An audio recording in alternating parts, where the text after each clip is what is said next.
Okay, it's 3 o'clock CET time. My name is Miika Risku, and I warmly welcome everyone to our EFFeCT webinar. In all, 64 people have signed in for the webinar. Let's see how many we capture when we have it online as we have it now. We will have 6 presenters, and we will follow more or less the process of our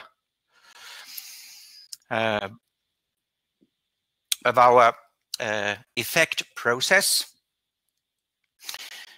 We have 2 chats to use.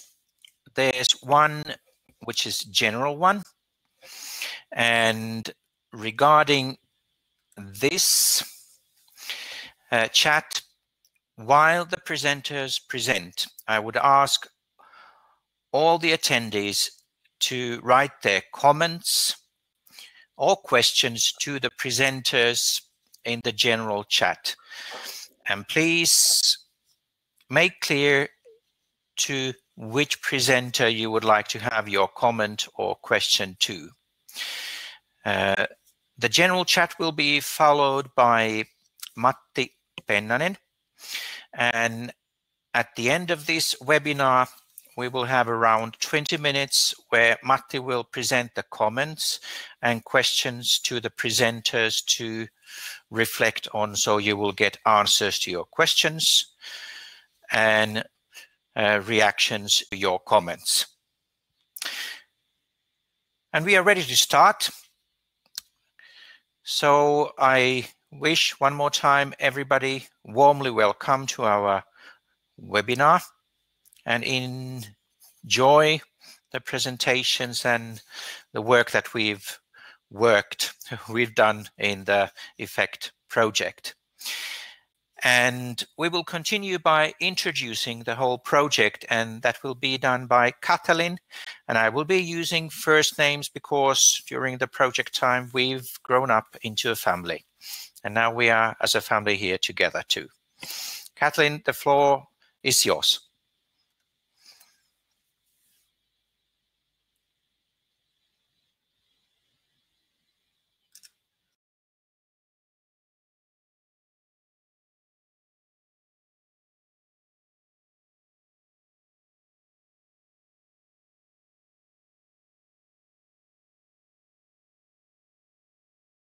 EFFeCT is the abbreviation for European Methodological Framework for Facilitating Teachers' Collaborative Learning. This project was lasted for 2.5 years, from 2015 November to 2018 April, so we are just closing now. This project was founded by the European Commission and coordinated by the Tempus Public Foundation, Hungary. We had 5 partner countries in the project, from Finland, Latvia, the Czech Republic, United Kingdom, and Ireland. The main aim of the project was improving teacher competencies,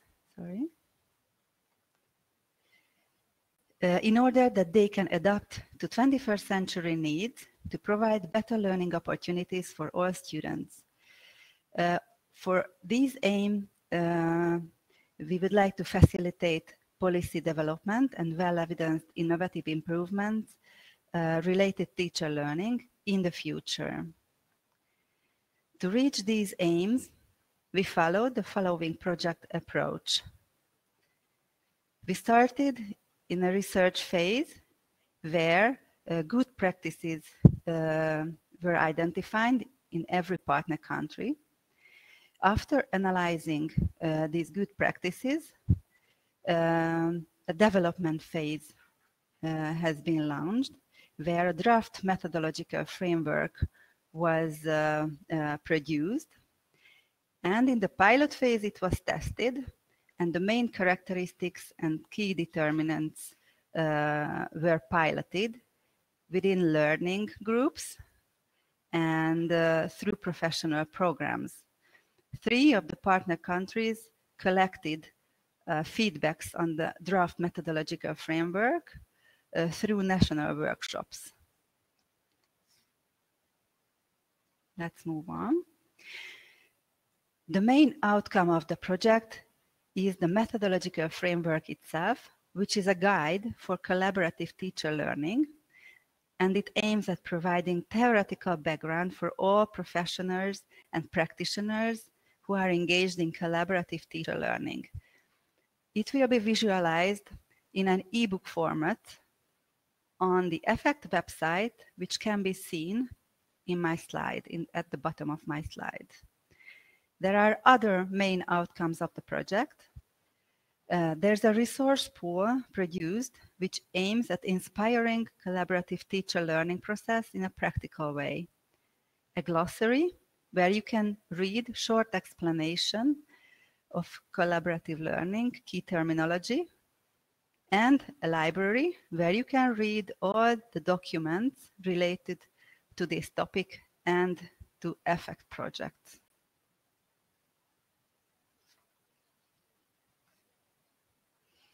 And finally, we are right at the phase of the dissemination. We would like to reach the widest audience to show our products and to help to facilitate policy development for promoting teachers' collaborative learning by the activities. For example, we organize policy conferences and this international webinar. We produce printed materials like a leaflet or publications.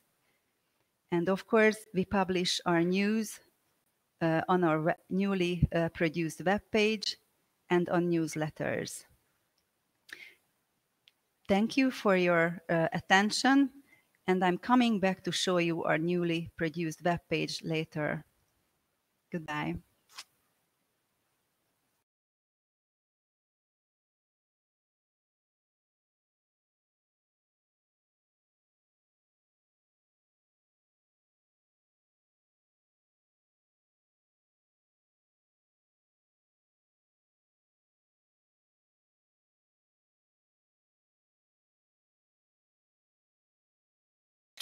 Portal, and that portal will be presented in more detail later during this webinar. We will continue with the methodological framework, which is the foundation for all work that we've been conducting in this project. The methodological framework will be presented by Philip and Amanda. And Philip and Amanda, the floor is yours.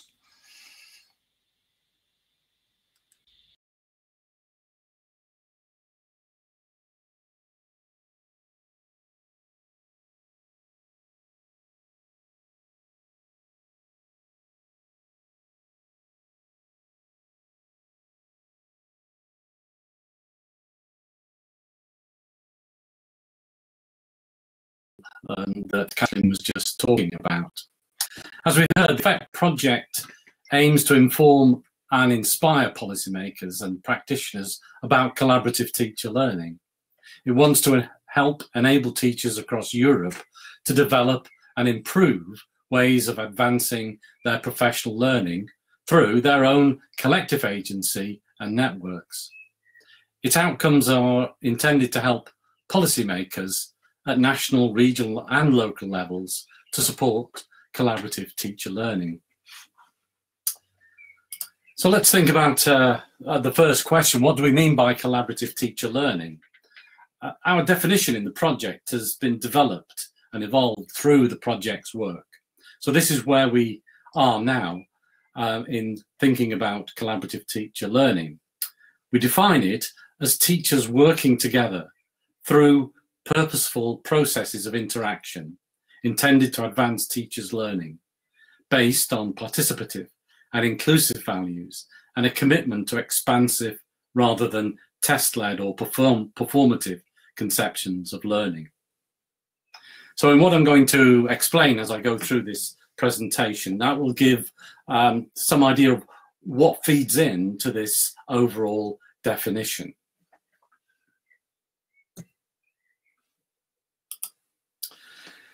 The purpose of the research phase of the project was to learn from good examples of collaborative practice in the 6 partner countries. We recognised that examples could not be taken from their context and copied into another. What we wanted to do was to learn from a range of practices in different settings, which helped collaborative teacher learning to take place.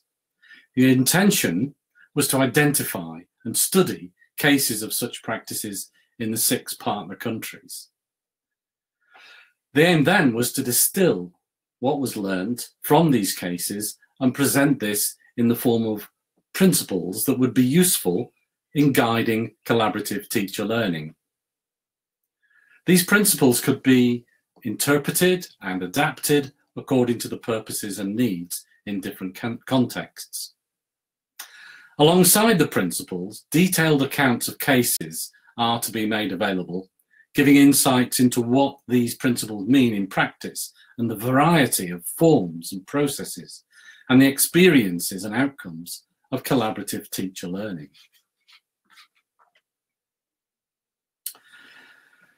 At the outset of the project, we needed to agree guidelines for selecting examples to be written up as case studies. These guidelines included at what levels in the education system we wanted to select examples and key characteristics of good practice we wanted to examine. So it was agreed that our aim was to gather examples of practice at school, local, regional, and national levels. More than this, we discussed characteristics that we wanted to see in the examples. What features did we think had to be there in an example of good practice?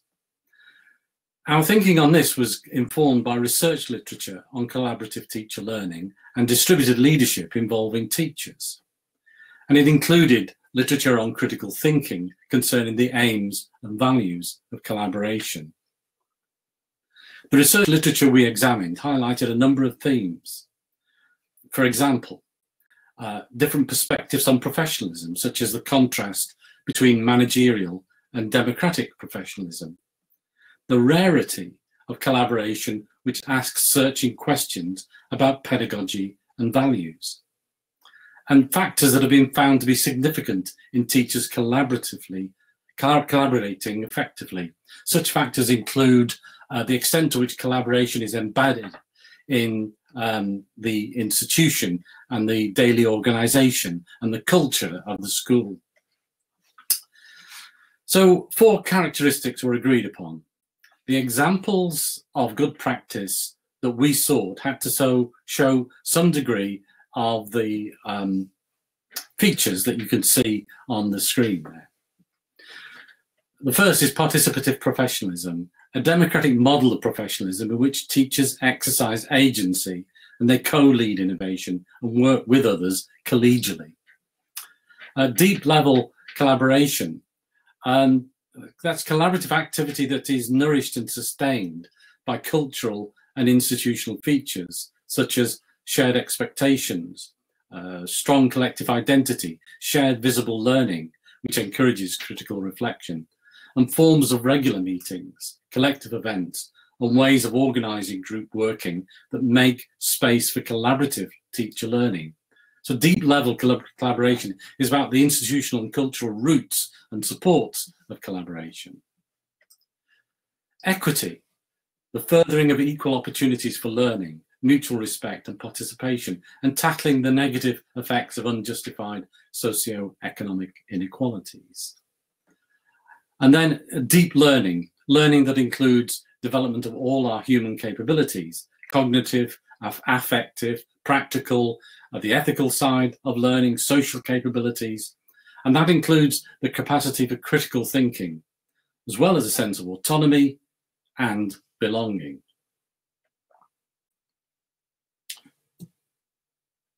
So how many cases do we come up with? Well, 22 examples were identified and written up as case studies by the EFFeCT partners from the 6 countries involved. And they include, the examples include innovative initiatives within single schools, professional development and collaborative programs involving multiple schools, the use of alternative pedagogies, the application of peer group mentoring programs, innovations in pedagogical development in a university, and an innovative practitioner-run Masters in Education on Leading, Teaching and Learning. The methodologies for studying the cases involve both qualitative and quantitative methods. They include analysis of existing sources of data, surveys and analysis of internet sources, as well as interviews, arts-based data generation, and observations carried out specifically for the EFFeCT work. 2 of the countries, Finland and the UK, used a nested case study approach in which the cases are an integrated part of a larger whole. Each case was written up in a standard format. The report for each case study gives information on the national and local context of the case, the methodology used in studying that case, and the practice involved in that example of collaborative teacher learning. The report then presents an assessment based on evidence available or generated specially of the ways in which it demonstrates participative professionalism, deep level collaboration, equity, and deep learning. These reports were the information base for developing the lessons and guidance from the project.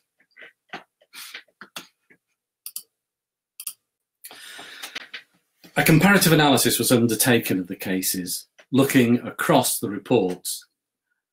This analysis highlighted a number of themes.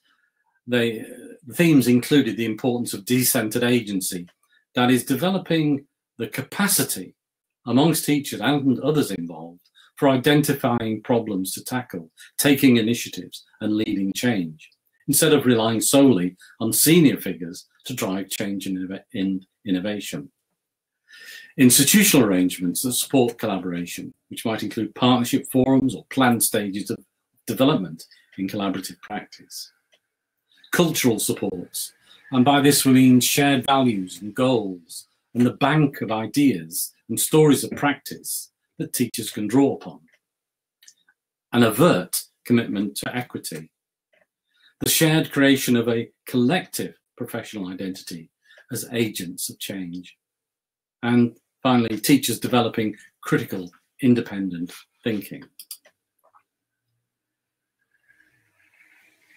This analysis and the richness of the detail in the cases provided the basis for developing a set of principles. We also at this time looked again at some of the most important research literature in the field. From this work, 23 principles have been identified. These principles express what is involved in putting into practice collaborative agency that follows a democratic model of professionalism, developing the cultural and institutional features that sustain and give depth to collaboration, and putting into practice the intention to advance equity and foster holistic learning and critical thinking.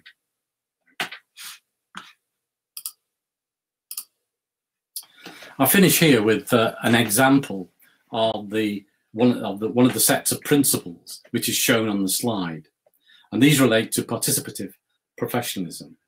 Our research suggests that participative professionalism is fostered where these guides to practice are followed, where they're expressed in practice. The first one, for example, suggests that participative professionalism is fostered where developing teachers' agency is prioritized by facilitators of collaborative teacher learning, so teachers are freed to initiate change.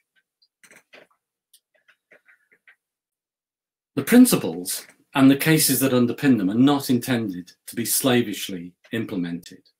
In line with the belief in active and critical agency that informs this project, they are available for teachers, school leaders and policy actors to use creatively in promoting collaborative teacher learning.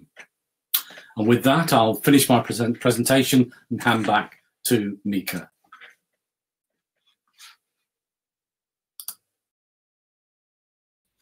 Thank you, Philip. We are doing beautifully with time. We are, in fact, 5 minutes advanced with the schedule. That's great. Thank you, Philip. And we will move on to tell you how we tested the methodological framework. And it's about the findings of 3 piloting programs in Latvia, the Czech Republic, and Hungary. And how it went with the piloting programs will be presented to us by Roland, Glyn, and Esther. And you may have noticed that the handouts are now available on the webinar platform. So if you want to download them, you can do that while you listen to the presentations. There have been some comments about problems, slides not moving.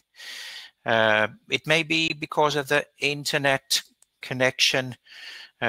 As to the technical operations, everything seems to be going on very well. So we continue, and I give the floor to Roland, Glyn, and Esther.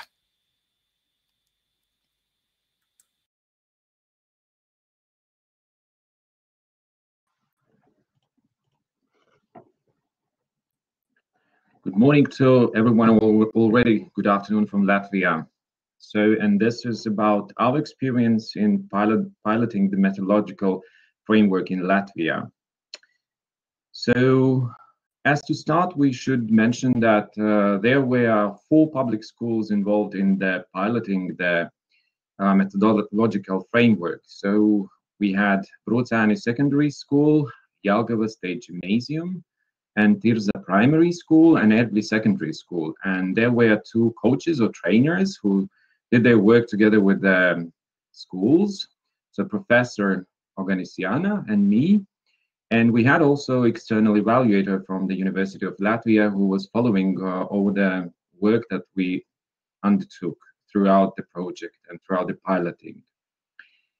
How did it go and how did it take place? So just some key elements for the piloting phase, how we managed the work. So at first, schools formed their teams of teachers to work collaboratively and interdisciplinary. So normally each school had at least 3 teachers. Then a team of teachers and community members worked together to elaborate the problem bank in order to choose one problem to be solved working collaboratively. In case of community problem, their representative of the community also was involved as a member of the implementation team. As the third phase and the third key element, a plan of action to solve the particular problem was elaborated, and in this ways also students were involved. And the fourth key element was about school teams who did their work together in solving exactly their problems, and also in that way implementing their action plans. And finally, school teams received did their activities and did as much as they could to foster their collaborative and interdisciplinary work. So if we look for the goals for the piloting, we see that internationally we had to test the methodological framework and its indicators. Nationally, we were developing in-service teacher training program for collaborative teacher learning, and the program already is on its place, and we do work with teachers. And locally and at school level, we can see that each school decided to solve one problem, either pedagogical or either real-life situation problems. And we can see that 3 out of 4 schools decided to go upon the pedagogical problem, like tolerance and respect for diversity in Brocēni. In Jelgava, we see ownership of learning and being proactive in grade 8. So, and Tirza was the school which was trying to solve the real-life situation and community problem, cleaning and refreshing the school apple tree garden involving local community. And every school was solving the pedagogical problem about learning, living, and working together as a class.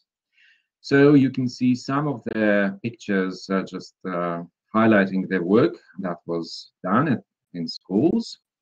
And then when we come to the results and key findings of the pilot phase, we could clearly see that there is a model for collaborative teacher learning, indicating diverse levels and key actors of teacher collaborative learning. And if we look very clearly, so then we say that there are the main stakeholders for such collaborative teacher learning. There are teachers, school colleagues and administrators, teacher educators, students' parents, entrepreneurs, municipality and local community representatives, researchers, and policymakers. When we go for the research findings, what we can see is something like we do have two opposing groups of teachers in general. So one group is willing to cooperate and the other one is very opposed to collaborative practices. But when we see about the main challenges, so then we could identify many, but three of them are very crucial. So the first one, you see the group of teachers that are not willing to collaborate in general. The second one, we see that this group, and not only this group, has a lack of professional interest and initiative in collaborative teaching and learning. And the third challenge that we can see is underdeveloped interdisciplinary competencies. If we look for the benefits for teacher collaborative learning, so then we see that the opposite group of teachers, and the opposite group of teachers says that it's the most beneficial is the experience of joint solution of school-related problems, and that there is a certain group of teachers who have their interest in that kind of collaboration and interdisciplinary studying and learning, and that this group also understands that collaborative teacher learning is also something very important for solving school-related problems. And if we now link to the methodological framework that Philip presented, so we can clearly see that all those main and major indicators that were engaged and that underpin the work of methodological framework are here: participative professionalism, deep level collaboration, equity, and deep learning. So we might say that we proved and we found the proof for everything that was already well started. So this is the experience of Latvia. Thank you. Mika? We'll continue and tell us about the Czech Republic. Glyn, you're on. I'm now the presenter, I believe. Right. Good afternoon, everyone, and I'm very pleased to be able to say the sun is shining. I hope it's shining with you too. And it certainly shone for us as we went through the process of piloting the methodology in the Czech Republic.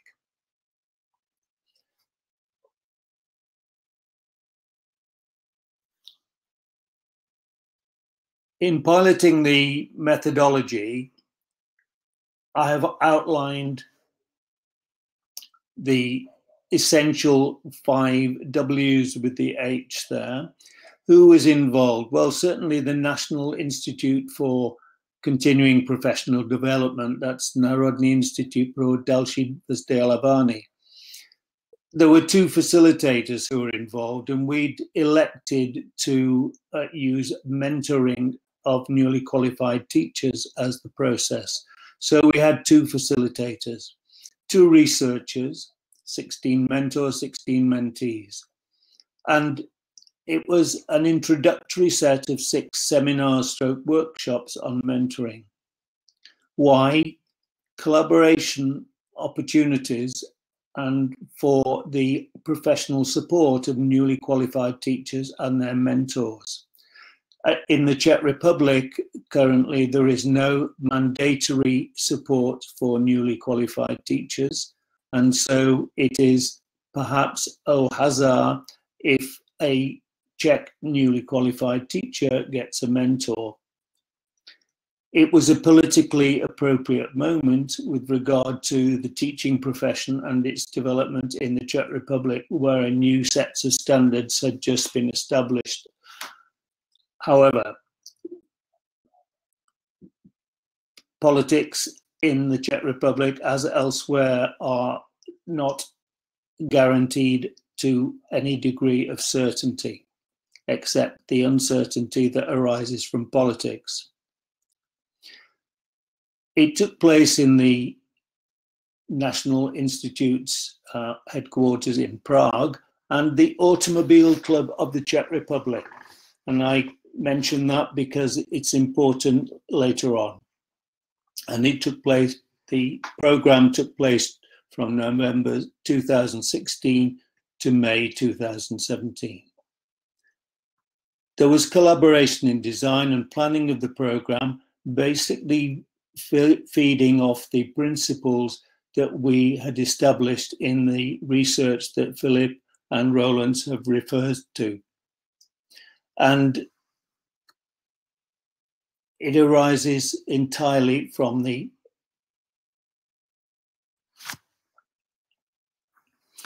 methodological framework. We sent out an invitation to head teachers that went across the state and outlined the program to them. As you can see there, there's a very simple set of essential elements of mentoring. And mentoring is one of those areas where we can easily see whether or not there is collaboration. The researchers used a set of principles derived from subsets of the 4 principles that Philip has mentioned, and use this as a set of evaluation against what was going on in the program, examining the ways in which leadership was moved around the groups, how democracy and decision-making was made about the content, how people engage their participation, the elements of which collaboration was examined, and communication and self-reflection. And I mention those 2 as essential elements of all learning. Other phenomena which arose were time and space for collaboration, and these might be deemed as 2 potential challenges for those who wish to collaborate. You can see just here there are 4, just 4 aspects are set out again with some subscripts. So how did it go? Well, at the end of the process, we asked head teachers about feedback from their school situation and whether or not collaboration had made any difference. You can see the questions. Do you see a qualitative shift in cooperation? And there is a distinction between cooperation and collaboration, between the mentor and the mentee. If so, what? What benefits did mentoring have for your school? What steps have been taken in the school to promote collaborative learning? That is, learning from and with each other. And what changes have you introduced or will you put into practice in your school practice in the context of collaborative learning? I was delighted to hear some of the responses and to read that not only had the impact changed the way in which the schools were operating between mentors and mentees, but also how it had affected the changes in the organization, so that people have opened their classroom doors now. Not only the mentors and the mentees, people are being invited in to observe and give feedback people are invited to be part of the planning program, and thus the impact has been significant. And finally, just to show a Wordle, and there is some Czech here as well as English. Significantly, the final word, I asked them to write one word in the final session right at the end that they would take away with them. And 2 words came out, jumped out. One was the sharing, because sharing is not normally done. Teaching is a very lonely and isolated occupation. And the second, and significantly, trust, which, if you examine the context, is heartening for the future. There are many challenges still ahead, and we will continue, which was these were the words of the head teacher. Thank you, Glenn. A very interesting pilot in the Czech Republic and another very interesting one in Hungary. And this one will be presented by Esther. And to Glenn, I say, please follow the coordinator's chat. Over to you, Esther.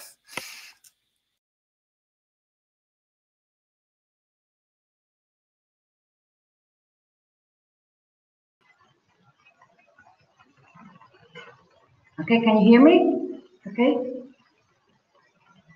Fine. So I would like to tell some words about the Hungarian pilot programs. And in the first slide, you see some thoughts about the national background, because I think it's very important to say some words about the national background.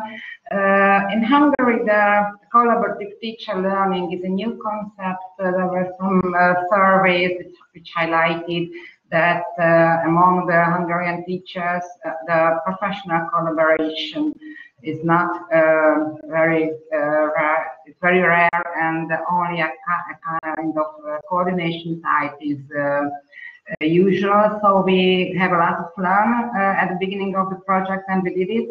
And another thing is the educational system, which is constantly changing environment in Hungary, and which does support very much the innovations and experiments on school level. This is why this project was very important for us. The pilot process, actually, were 3 pilot processes, and there were 3 pilot programs tested in Hungary. Since participating teachers were selected from different schools, we also experimented with creating a community of practices. We involved 2 NGO partners with relevant experience and access to teacher learning groups. And additionally, the Campus Public Foundation set up its own group with a specific focus on ICT in education. And another 2 topic was the step-by-step program and learning in a collaborative way between teachers, and the school-based community services. So we had 3 topics and 3 group of teachers.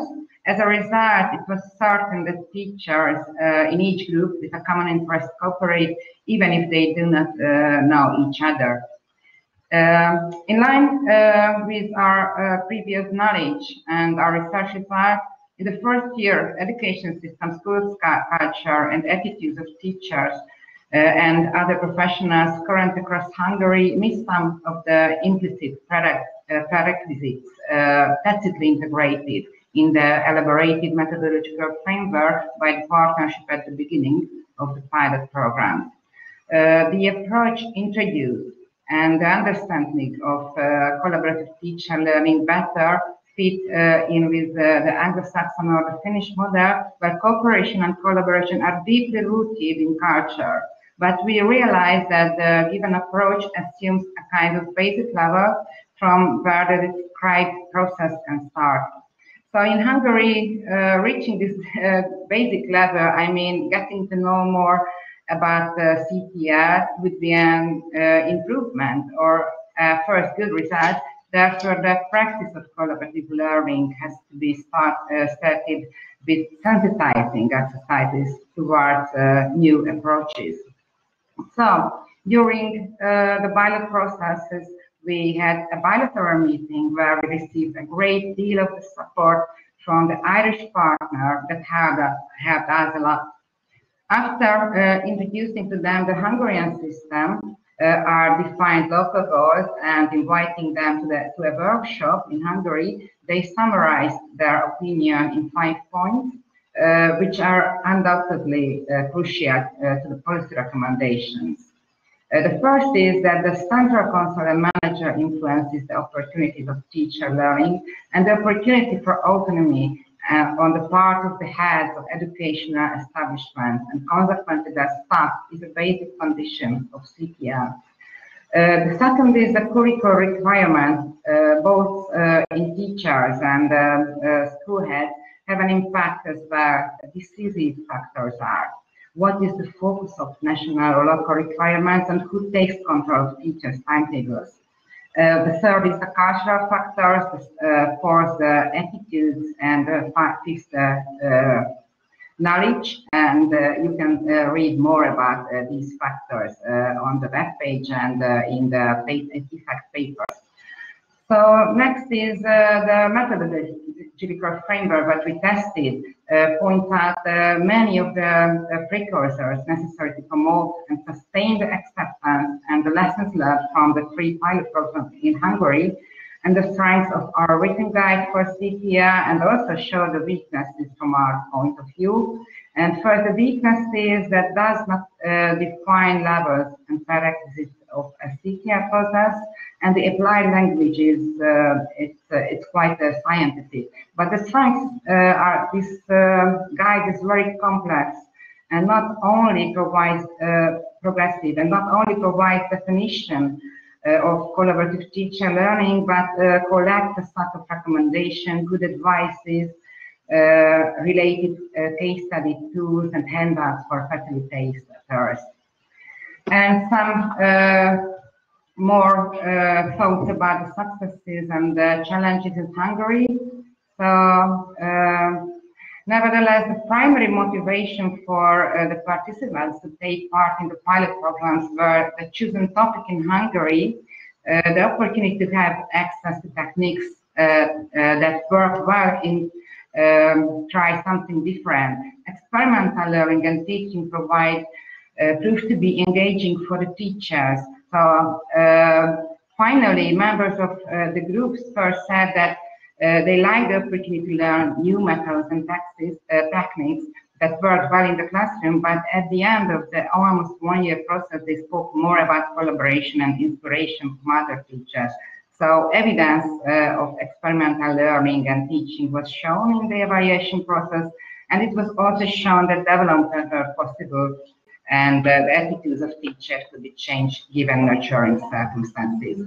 So it's time to finish, but one more on one sentence, which is very important. Finally, I would like to express my sincere appreciation as the leader of this project to our partners, and thank you for your contribution to the project. The time and experience you provided I greatly valued, as well as your tireless work for the cause of improving education. I'm looking forward to further fruitful collaboration in the future, and I hope that some of the participants, our guests, will join us. Thank you.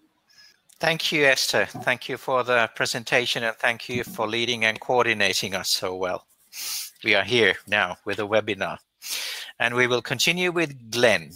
And Glenn will introduce the final methodological framework and the guide for us. And the floor is yours, Glenn.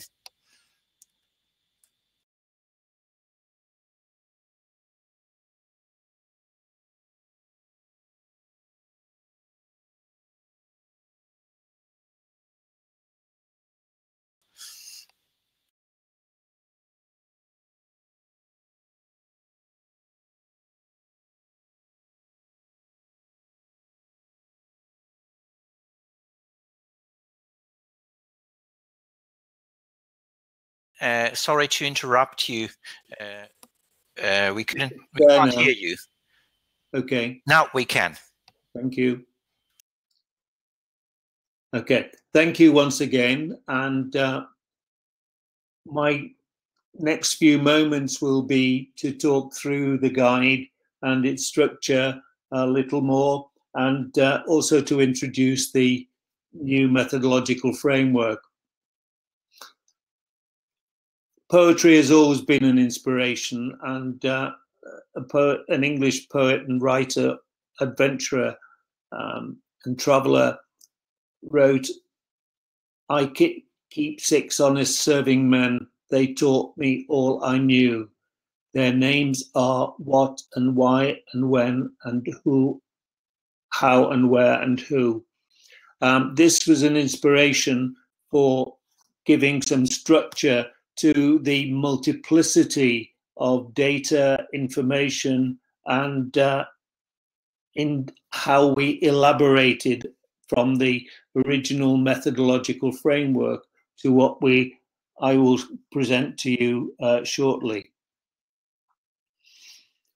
The guide contents a few months ago looked like this. This was the structure for what we'd set out. And you can see there very clearly, we have a reduction in terms of collaborative teacher learning.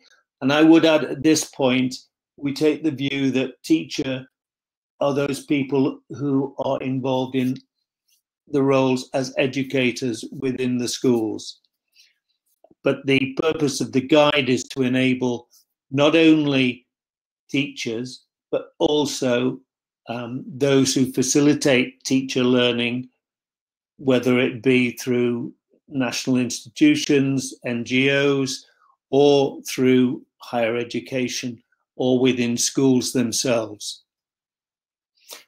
Groups of educators coming together to learn together, and there are many structures currently set out, and you'll learn more about those as we go through and as you read through the guide itself. So what is CTL? Why is it important? There are chapters on each of these, who should be engaged in CTL and where the guide is relevant, and also when is the time there? And I will add back to from the example of the Automobile Club in Prague, is there enough space? There are the principles also. There's the factors fostering and in fact inhibiting sometimes. All of these are overcomable. How we can facilitate collaborative teacher learning and evaluations and impact. And I have read through all of my colleagues' documentation, and I'm impressed by what has resulted. One additional result, which may not have been foreseen, is an addition to the Czech language, because the word collaborative here and collaboration here has a meaning which is, as one member of the Ministry of Education told me, full of negative connotations. This has been problematic, so we've had to create a new word to focus on the learning together aspect.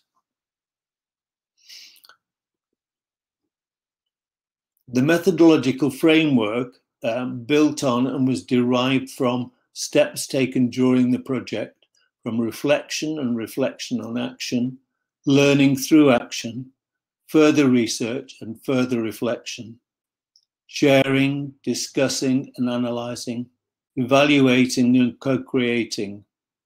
And co-creation is one of the great gains from collaboration.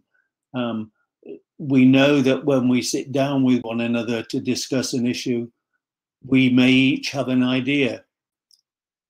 But then at the end of the session, we have emerged with more ideas than any of us thought might be possible, such as collaborative synergy. So the steps for the methodological framework is the selection of a purposeful theme or focus. The original conceptual proposition of the methodological framework involved a literature review and sharing this with partners. And if we ask ourselves, what is this methodological framework? A methodological framework, in fact, is a way of establishing a modus operandi.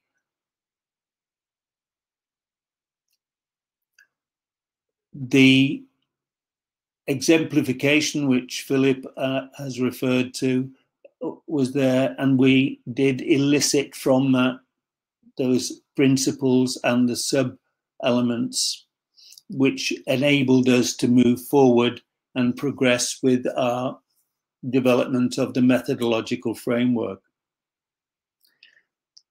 The analysis of those examples using a recognized research approach enabled there to be substantial recognition that this is not just more stories without foundation.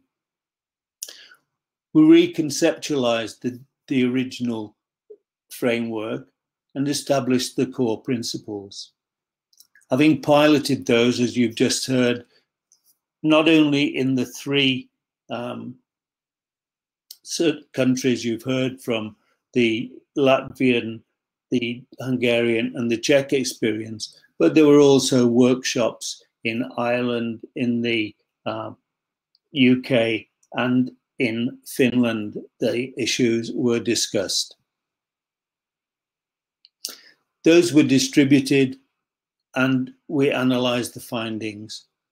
We evaluated and revised the methodological framework. If you like, that is our method. This is how we've derived what we've derived. We've come now to present our findings in the ebook with recommendations for practice. And in a recent presentation here in the Czech Republic, outlining implications not only for teachers and head teachers, but also for those in NGOs, training organizations, higher education, and for policymakers. The dissemination of the ebook with the guide, with the story of the tale of our travels, does in fact help us move forward, because we learn not only from one another, but on our reflections about what we have learned. We will also learn again from the feedback that we will have, no doubt, from the material that you're reading, from your own participation in the webinar. You may have some questions which will enable us to move further forward. The resource pool, which has tools and tricks and guides and a library full of academic papers for those who want to do research. And I can recommend that there are many ways of approaching collaboration, but each one we have to take that first step. And the first step is on my final slide, well, not quite final slide. In establishing this as the outline of the collaborative teacher learning methodological framework, can I say that there are stimuli which promote our actions? We respond, and professionally we respond, because teacher collaboration and collaborative teacher learning is a role-dependent activity. people do not worry too much in the world of business about whether there is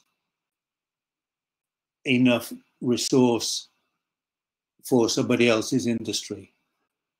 They're concerned about their own, unless there are direct links with what their own activity is. So when we want to know something, when we want to find out about collaborative teacher learning, what has been the stimulus?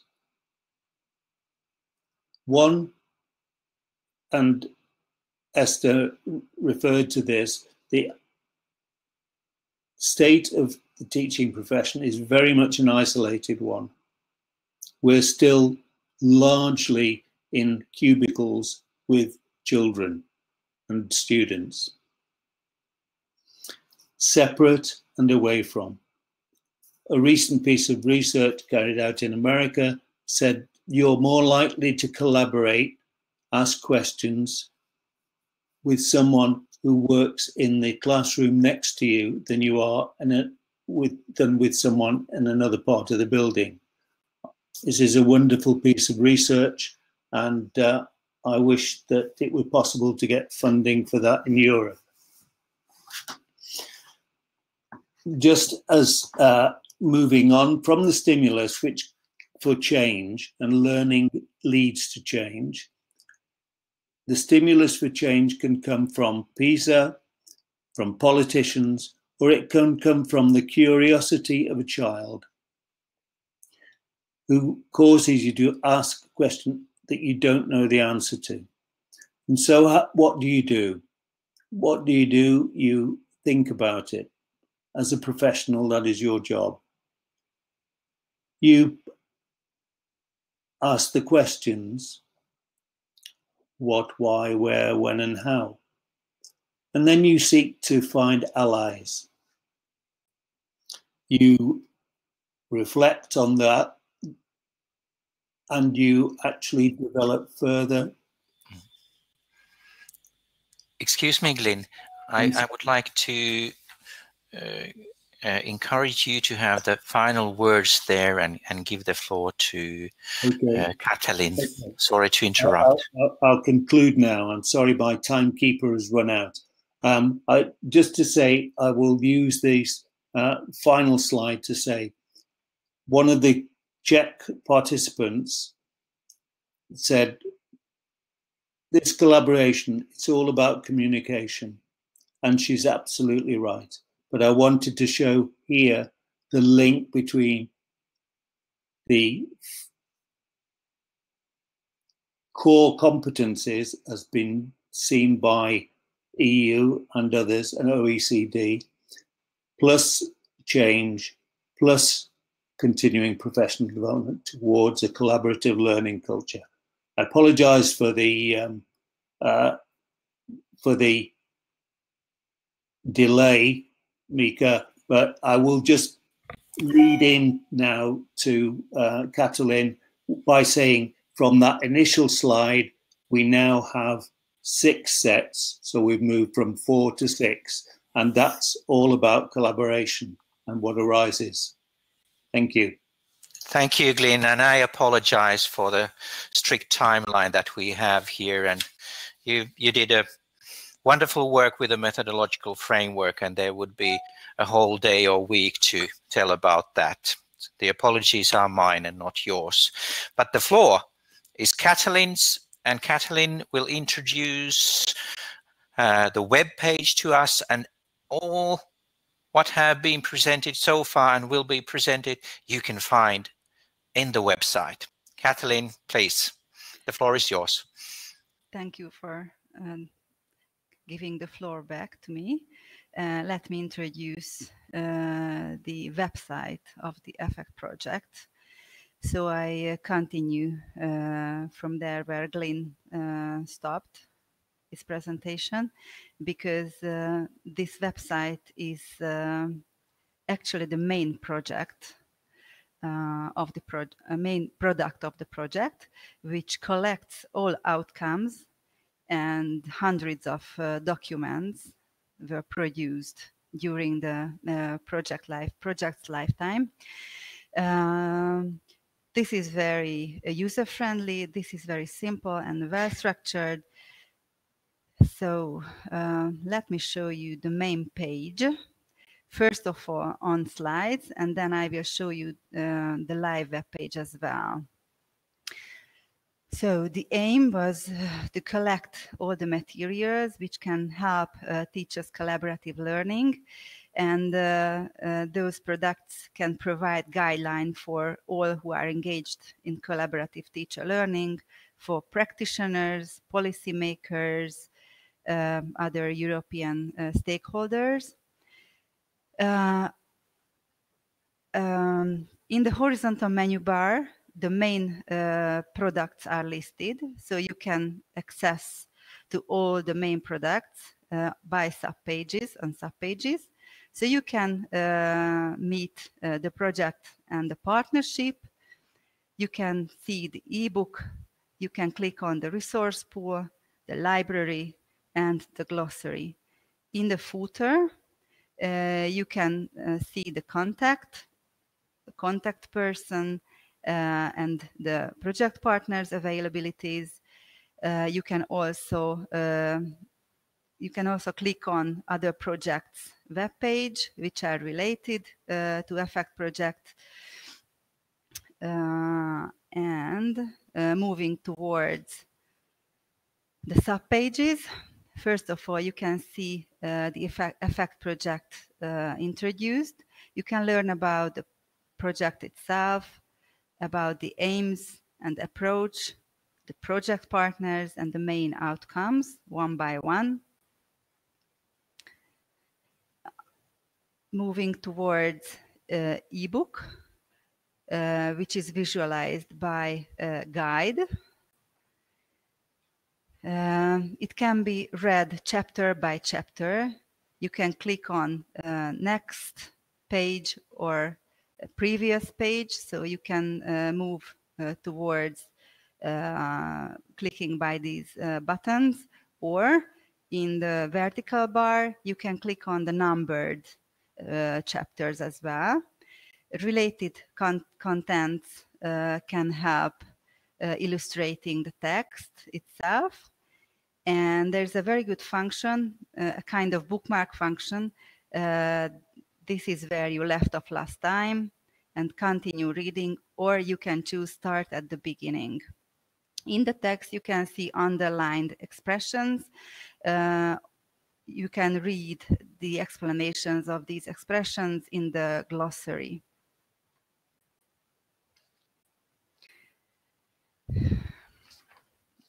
In the library, you can search for all the documents by title, year of publication, author, language, and country.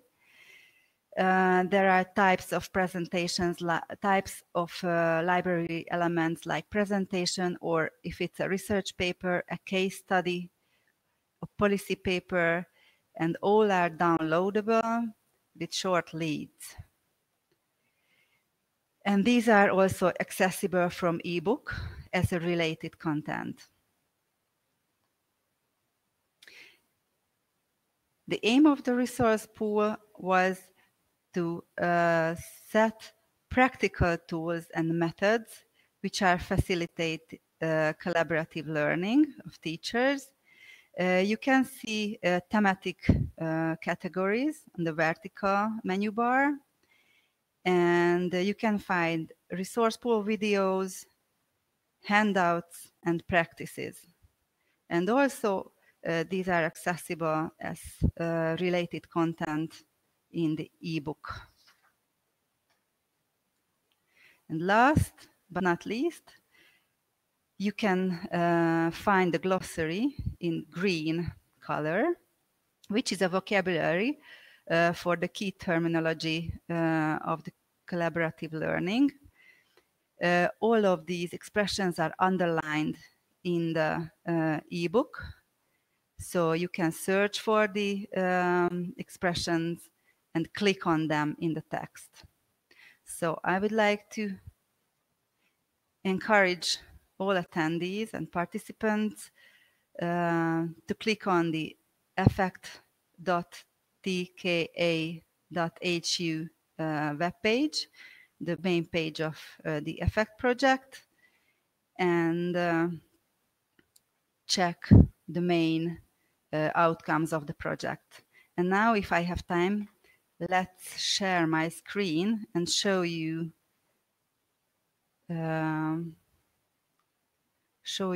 the live web page.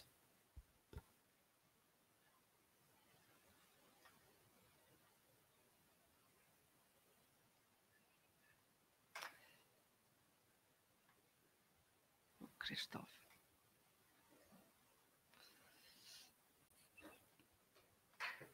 Nem tudom, hogy kell. Bénázok. Elrablak.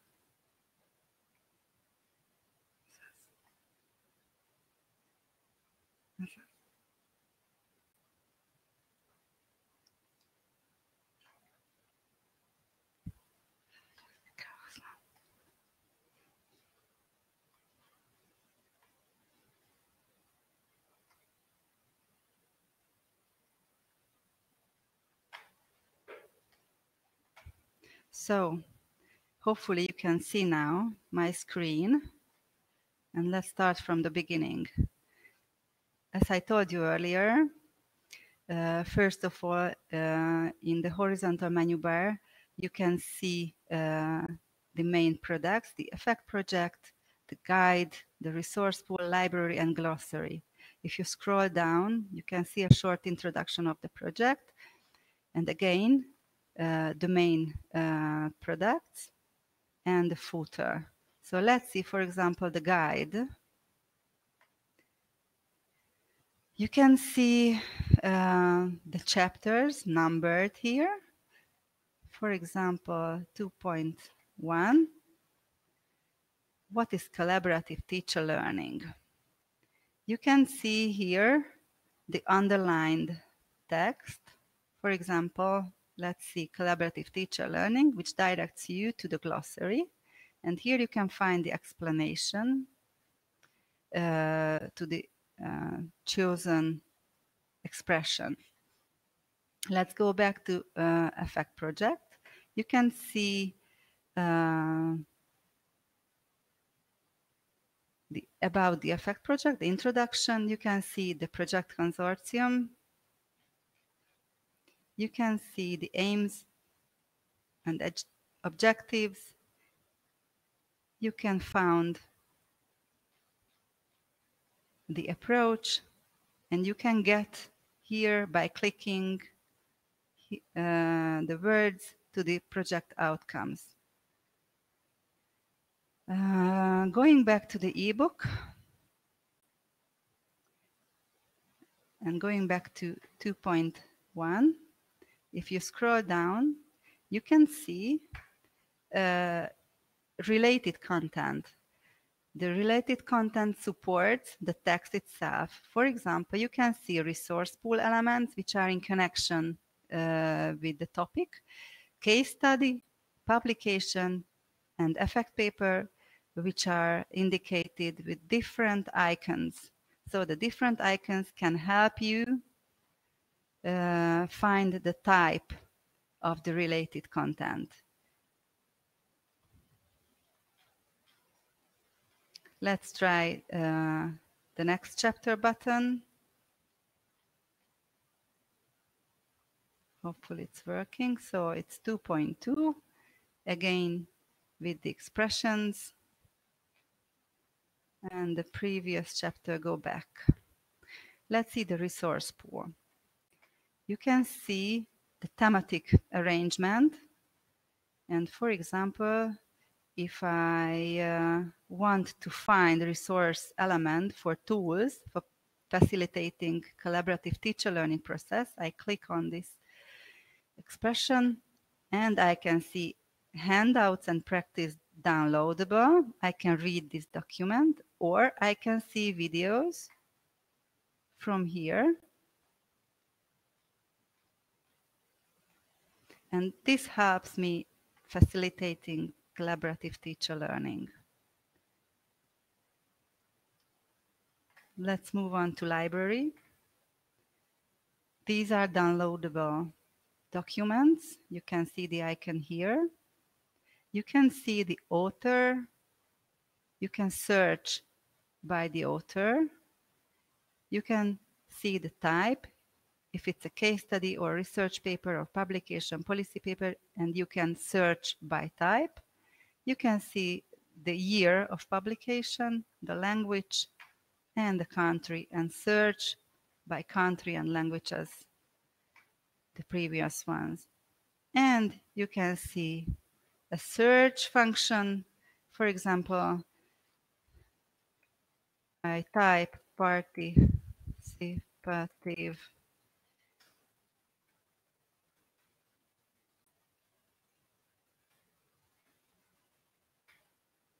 I'm missing A. And let's see what it will find.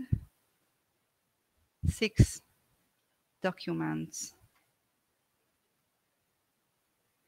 which leads us to glossary or other submenus. So this is what I wanted to show you. And thank you for your attention. And I give the floor back to Mika. Thank you, Katalin. I'm very prompt with time too, and we are beautiful with time. We move on to our resource pool, and it was prepared by our Irish partners, Teresa and Joan, and the resource pool here will be introduced by Teresa. And the floor is yours, Teresa.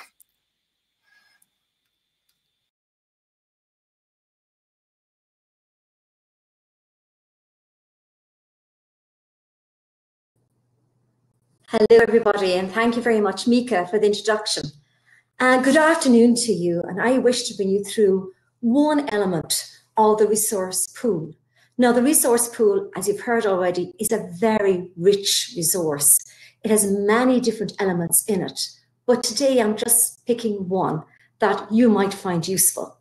And the element I've chosen is one video made with staff working in the Irish education system, exploring real-life situations. And this video was designed specifically to support the European-funded EFFeCT project. Now, the main purpose of the EFFeCT, as you know, is to enhance opportunities for teachers' collaborative learning and innovation, and for effective networking between teachers and teacher educators, researchers, and other educational stakeholders, so that we can all improve our competences and to keep ourselves up to date through enhanced opportunities for learning at all stages of our careers. And when we were creating the methodological framework, we looked at examples of really good practice from within our own contexts and experiences. And one of the Irish examples of a collaborative learning network was a literacy project that occurred here in Limerick, in my hometown, where teachers in 16 urban schools, in collaboration with the Department of Education and Skills, the Inspectorate, an education centre located in the region that's there to support the professional development of teachers in the classrooms, and the Faculty of Education within Mary Immaculate College, all came together to work on improving teachers' own competence in and understanding of a balanced literacy project. This was a very successful project, and one of the most exciting outcomes was the level of collegiality developed and the community of learning which was established amongst all the contributors and participants. As one teacher commented at the end of the project, she said, it's on your screen, it's totally opened up the schools. Before we were little schools in a little place. This is my school and that is your school. That doesn't happen anymore, which is really great. We're a community now, sharing good practice. That can only benefit everyone. That's great. One of the really good positives. The creating of a teacher community, professional people creating their own committees, discussing the latest pedagogies and initiatives. And so coming from this project, we were trying to find out the characteristics, as Philip said earlier on, of what makes good collaborative learning networks. And I'm going to move on to the next slide. So in order then, as part of this capturing evidence, we created these videos where we asked principals and teachers and policymakers to engage in discussion about the project. And we've provided the videos in a number of ways. So in order to use the videos, the first thing you need to do as a facilitating user is you need to have read, internalized, and printed off a copy of the accompanying methodological framework for learning from the EFFeCT website. Now, on the methodological framework, collaborative learning is analysed in a comprehensive way, and a detailed grid illustrates the features and the experiences of the process, the levels and criteria found in teachers' collaborative learning. So the abbreviations on the video, and each video is annotated with specific abbreviations on it. And these are taken from the grid as illustrations of what can be seen and heard as part of the conversations. Now, facilitators, if you're going to use this video, you need to be very familiar with the videos themselves before joining in sessions with your groups. So if I go then to the abbreviations, as Philip mentioned earlier on, we're talking about participative professionalism, deep level collaboration, equity, and deep learning, in which you can find qualification, socialization, and subjectification. Now, each example is made up of two videos. There's an A and a B. In A, you may have a literacy coordinator, and B, you have the principal and primary school teachers discussing. And within these videos, there are what I call strap lines, identifying the contents and referring to the methodological framework. Into the relation to the videos termed B, these deal with individual clips. In A, you've got continuous clip, a continuous piece of video. But in B, we've cut it up into slices, and that tells you that what you're going to look at. And in the continuous version, there's only a general analysis of the overall content. Now, what I'll also say to you is that the video clips are accompanied by a transcript, so that if you have difficulty understanding our Irish voices or the speed or the volume of the video, you also have the transcript that will help you to analyze what's going on. So when you've made yourself familiar with the material, you can choose then what type of video is suitable for the people you're working with at their stage of development, their level of experience, their needs and supports before taking part. So you need to really decide which piece of video is most useful to you and which is most pertinent. Okay, I'm going to go back, and I'm sorry I've skipped a slide there. Okay, I'm going to show you a video in a moment, and this is a video from one of the clips, which is of 3 very experienced teachers discussing their practice, reflecting on their past and present attitudes, their fears and development as part of their own team, and within a wider team of experts on the balanced literacy instruction program.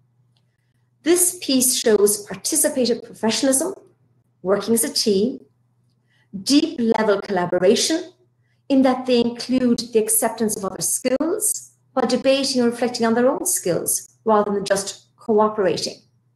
There's also equality involved, in that while they're looking to others for guidance, they're aware of the gap in their own practice, but they are secure in the knowledge that their fellow practitioners don't hold judgmental or negative conclusions about their knowledge and development.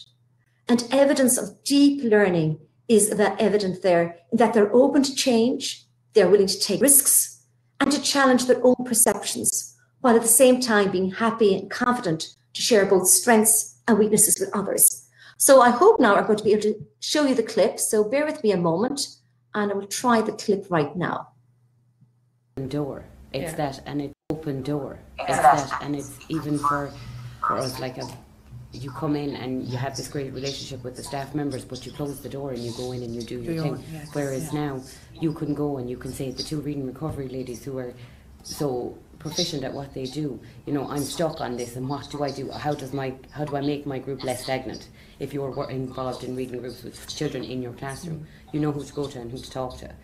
You know, and the girls brought us on, like, if we did have an issue, you could try this, or what do I do in a writing group if I'm taking them out? Because before it was like, it was expected that you'd know, but we didn't, you know, and you're kind of muddling along. But then now it's okay not to know, because it's okay to ask. Yeah, and you know who to ask, and you know who's going to drive it for you and tell you how to get on with it. Like, and it's not, you know, it's not like, oh my God, I can't believe she doesn't know that.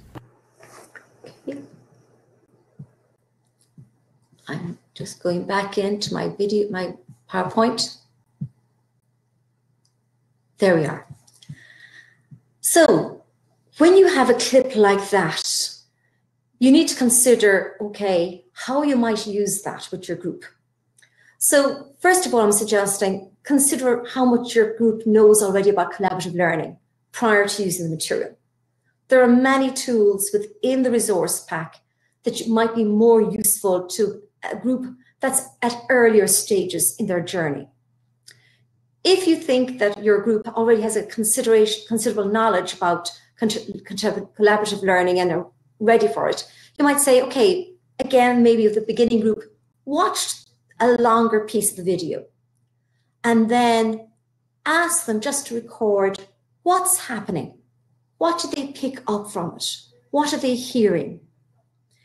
With a more experienced group, you might already say to them, okay, I'm going to play this piece, but maybe you might find out pieces that have to do with participative learning or about equity.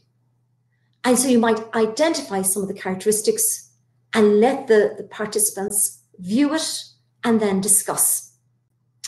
Again, at part 4 there, you might say, well, is there anything in this that you recognize as being similar to your own experience, or maybe totally dissimilar, that you might say that would never happen in our school? Because remember, those ladies were very much into opening up their classrooms and asking for help and supporting one another in a learning shared environment. And actually you realize when you look at that clip, there was no dominant voice, there was sharing and very much an equal approach to that learning. So I think the first thing you need to do is decide what is most relevant to your group and pick on those. You could also then take your video clips, and there are quite a number of them there, and divide your group into pairs to discuss them and maybe come back into a forum and say, did we hear the same thing? What did we pick up differently? You could move on then and say, well, are there aspects that they might like to try themselves? What would work in your situation, in your context? Again, showing the video clip, you might again divide your group into 2s or 3s, ask them to pick up what's the most important thing for them and rank them. And come back into discussion and say, well, did we all agree that the same thing as being most important? For some, it might be the openness. Others, it might be there was an expert on hand. You know, rank them and then have a conversation about it. Again, potentially you could say, let's set up a role play.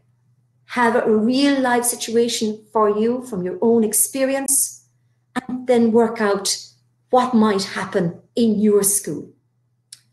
What I found very useful was that if you took the piece of video, ask people to take a log or a diary of their reactions to it. And then maybe after a couple of workshops later, when you've done other activities or engaged in more reading or collaboration or discussion, come back and reflect on the video again and see, have their ideas, feelings, perceptions changed? So you can start with the full videos that aren't broken into little clips, or alternatively, you could start with the little video clips themselves, as I've just done, to explore issues directly from the methodological framework that you feel are most pertinent for your group. And very similar types of strategies can be used with the shorter clips. It might be a great idea to get your own participants discussing an issue, make your own video, and then come back and analyze it. And when we were analyzing our video clip, we put in the little abbreviations on each one of them so that you can dip right into it and pick the one you want. And those abbreviations are explained within the handbook. There is also, as I said, a very clear step-by-step guide in the handbook for the use of the videos. I hope you find the videos useful to you and that you enjoy the resource pool. Thank you very much. And I'll hand back to you now, Mika. Teresa, and just to inform everybody, in my laptop it says 17:25, and Finland is 1 hour more than the CET, and at this point we were supposed to be at exactly this time. So thank you everyone for being so exact with the time. We now move on to the moderated discussion, and it's about questions and comments that you've had in the chat, and I hand on the floor to Matti now, and thank you all for your questions and comments, and we do have them.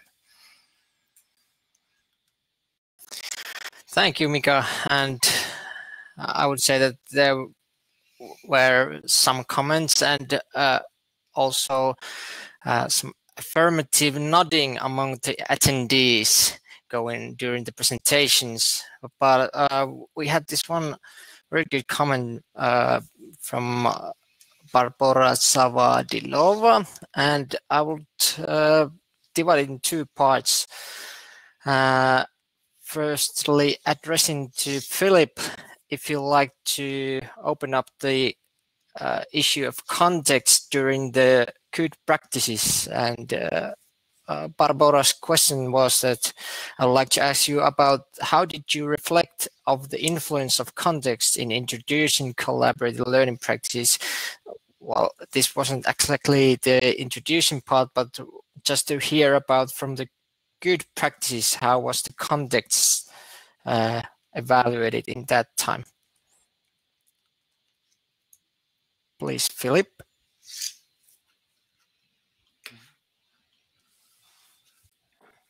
Okay, thank you, Matti, and thank you for the question that you've passed on to do with context. We started off by realizing context is something that you have to recognize. They vary within countries, within the UK, within Finland and Hungary and so on, and of course between the countries to a great extent. There are a number of factors. So, for example, an example of the contextual factors would be the policy framework, the policy laws and regulations that affect and guide the school system in question. And there are different kind of priorities being generated that create a different environment in which teachers and schools and teachers in universities are working within. There are different contexts that schools are in. We're all familiar that some schools are in areas that have a particular socio-economic makeup, and that affects the kind of students that go to that school. Every school and college and university has its own history, its own culture. The things that have affected that school over the years and have led to the position that the school is in. And then teachers and others themselves have their own professional careers and experiences that vary. So those are just some of the contextual factors. So a key thing was to recognize that you've got those, and then that takes you to the approach that we took, which was to have case studies that were accounts were given of examples, and as fully as possible some attention given to the context that they are in, so that you can understand the particular example, the particular case in the environment that it's taking place in. Because what we can't do is develop principles or ways of doing things that are simply followed, procedures you follow, and this will lead to collaborative teacher learning. What we wanted to do was to have both the richness of the detail of the descriptions in the cases, and then to synthesize to some extent lessons through the idea of the principles, so that people could work with the principles and they could look at the detail, they could look at the kind of video content that Teresa has just been presenting, which gives some specific insight in a particular place. And then people are invited to think about those in their own context. And in the end, there's no substitute for teachers and others who want to develop collaborative teacher learning, working out what is best and what is needed in their own particular context. I think finally, I'd just say I would recognize that there are some environments which are more conducive to developing collaborative teacher learning and teacher agency than others. Some contexts actively encourage that, make space for that. Other contexts perhaps develop or seek to develop teachers as professionals who are following set procedures, who are implementers of good practice rather than interpreters and creative people. That doesn't mean they cannot be creative and work collaboratively. It just means that they have to find a way of doing it in the context in which they're working. Thank you. Thank you. From Glyn's point of view of how to implement these guidelines or principles gathered from the research part, and if Glyn would now just give some insights from the implementation point of view.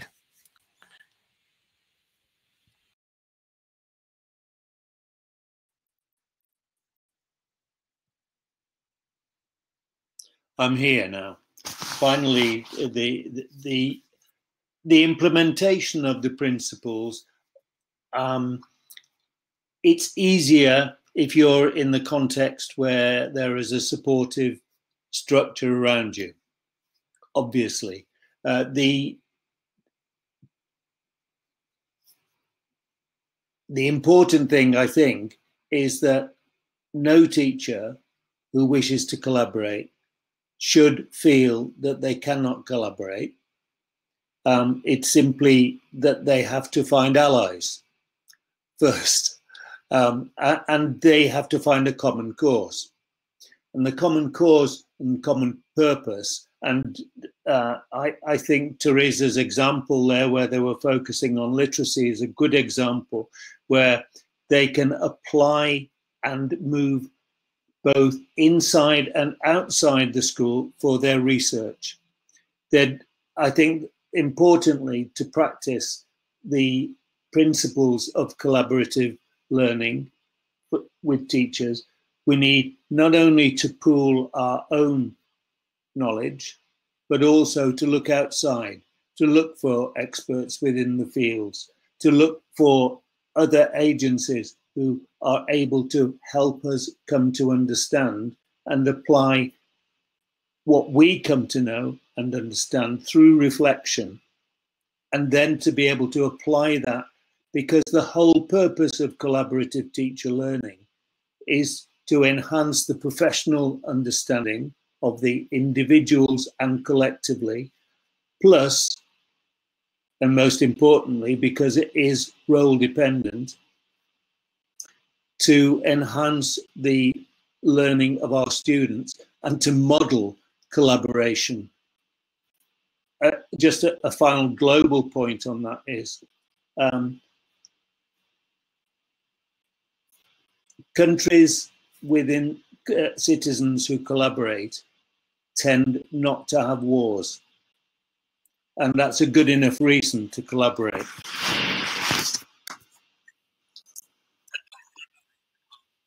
I recall, we had some discussion about these principles and especially about equity and how it translates to different languages. So we had this contextual discussion during the research too.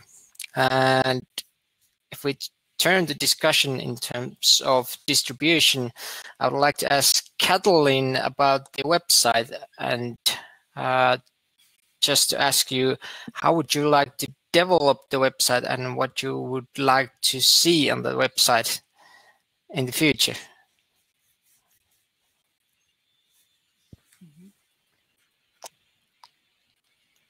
Please. Sorry, I had some technical problem. I would like to give the floor to Esther. And she tries to share her screen to show you the answer.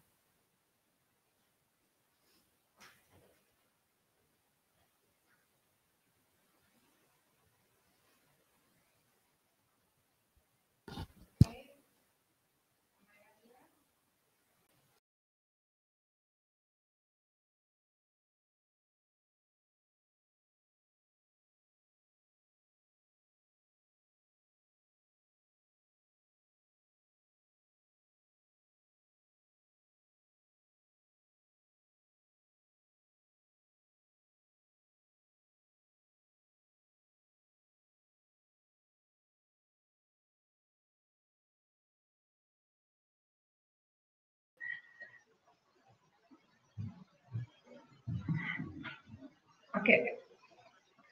Can you hear me? Sorry, it was some technical problem. We cannot see you, but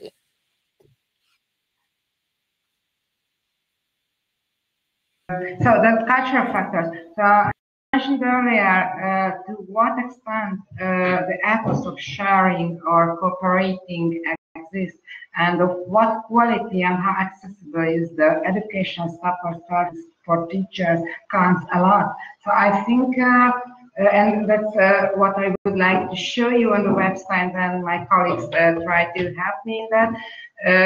First thing, what we can, how we can handle the cultural differences or the national differences when anybody wants to use the methodological framework and our project website for those purposes is to measure or to touch the level of the group of teachers we are working with. And I think the first thing is the sensitization, what you can do. And I would like to show you two other researchful elements which can be work well in a basic level. And that's why where the research to the first sub-menu is the sensitization, because it's very, very important in those countries where collaborative teacher learning is not a common daily routine. So first of all, words came with EFFeCT, and thank you for John Stevenson from the Irish partner who prepared these good practices. So you can see it was a joke first with game the letters of EFFeCT, but after we elaborated a good practice for the, from this researchful element. It's a tool for facilitator, and you can see a lot of educational terms or a lot of terms related to collaboration or learning or teacher cooperation or cooperation. Starting think about these terms in those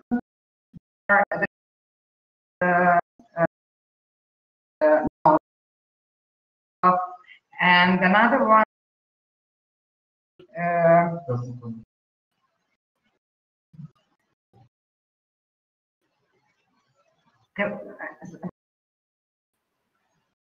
I hear you.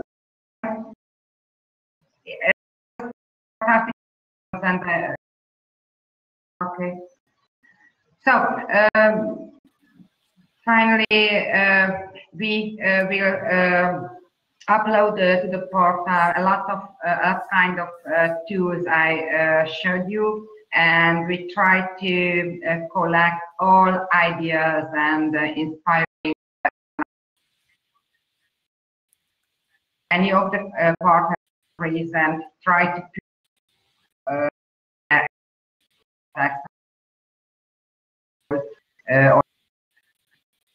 and that is a kind of process in the future. And we also work on the chapters of the guide. There are some basic text at the moment, and we also would like to attach related contents to every chapter.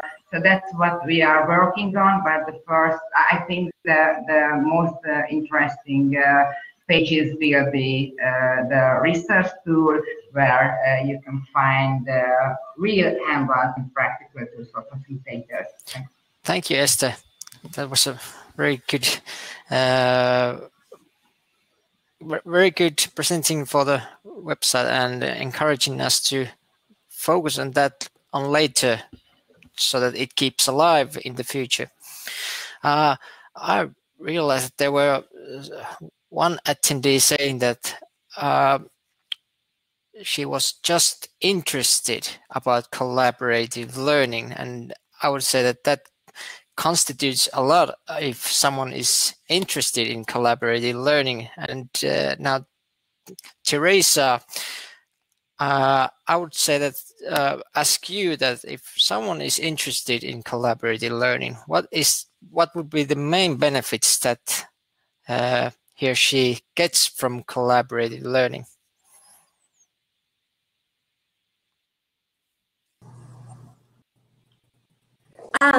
I think it's a sense of community, it's a sense of teamwork and not being isolated.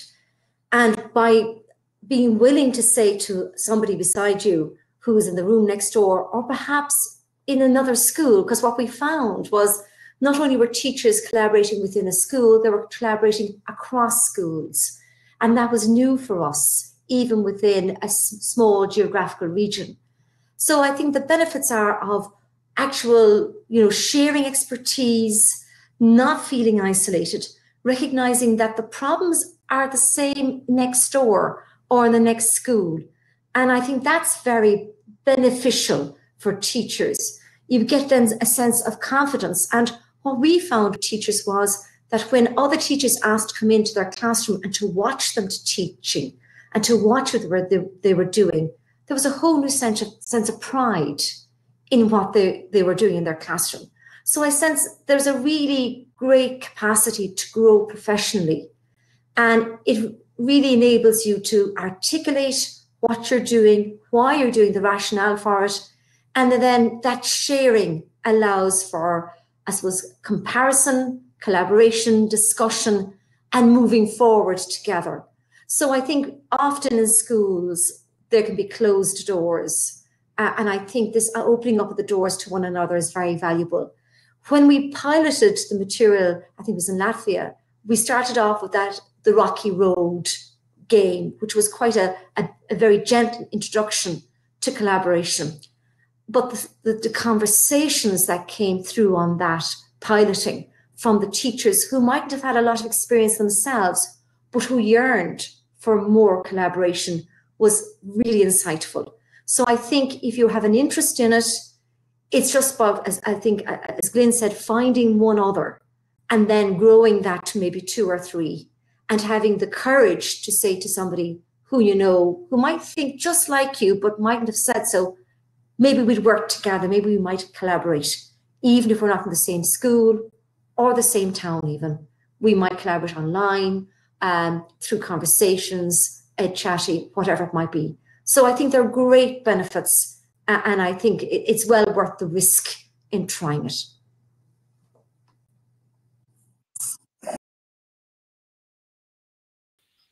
I think Mika has something to say at this point, and we will introduce Mika back to the discussion. Yes, I would like to say something at this point. but not that much, because our experts have been saying the things there. What I say at this point is that we are up with the time. And so I'm, as the moderator of this webinar, I'm closing the webinar as well, and thanking everybody who were present in the webinar. And please go to our website and find more about collaborative teacher learning and about the EFFeCT project. Thank you, everybody. Good spring to everyone.